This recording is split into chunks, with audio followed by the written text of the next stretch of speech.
مراتك نصب عليها. ازاي يا عم الحاج؟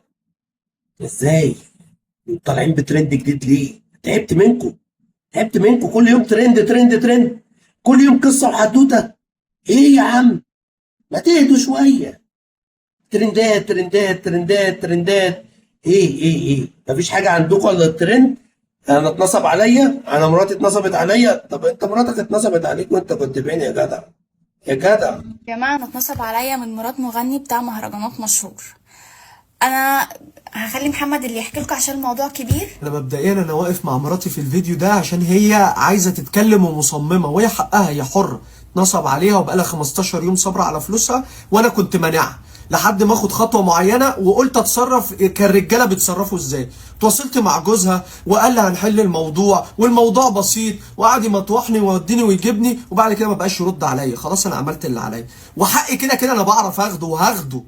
هاخده بالقانون وهاخده بكل حاجه. هنرفع قضية فكده كده ايه حق انا هاخده. بصوا يا جماعه، عشان انا اتخنقت، انا ضد اصلا ان اي مشكله تطلع للسوشيال ميديا، بس بما انها فيها نصب فلازم أن توصل للناس، لان اتنصب على حد واثنين وثلاثه، وممكن يكون بيتنصب على الناس العاديه، لان البنت دي عامله براند ليب جلوس، ممكن تكون بتنصب على اي حد من خلاله. دي حقيقة. انا عملت كل حاجه ممكن تتعمل قبل ما اطلع واتكلم، وانا ما كنتش عايز حتى اطلع اتكلم. اقسم بالله مراتي بقالها ساعه ونص بتصور في بتحايل الفيديو عليه ده.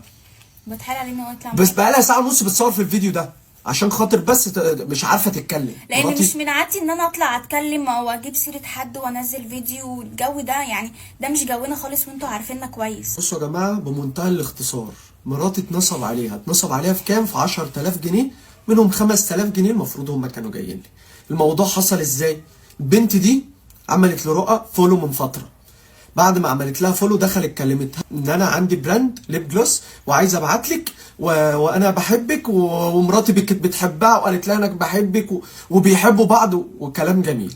مراتي ما طلبتش منها فلوس، هي كلمتها قالت لها خالص عينيا ما يا بتكسبش حبيبتي. فلوس نهائي. بعتت لها العنوان وبعتت لها الرقم وبعتي الاوردر وقت ما تحبي وانا هعمل لك احلى اعلان. بنت جت بعد فتره عملت ايه؟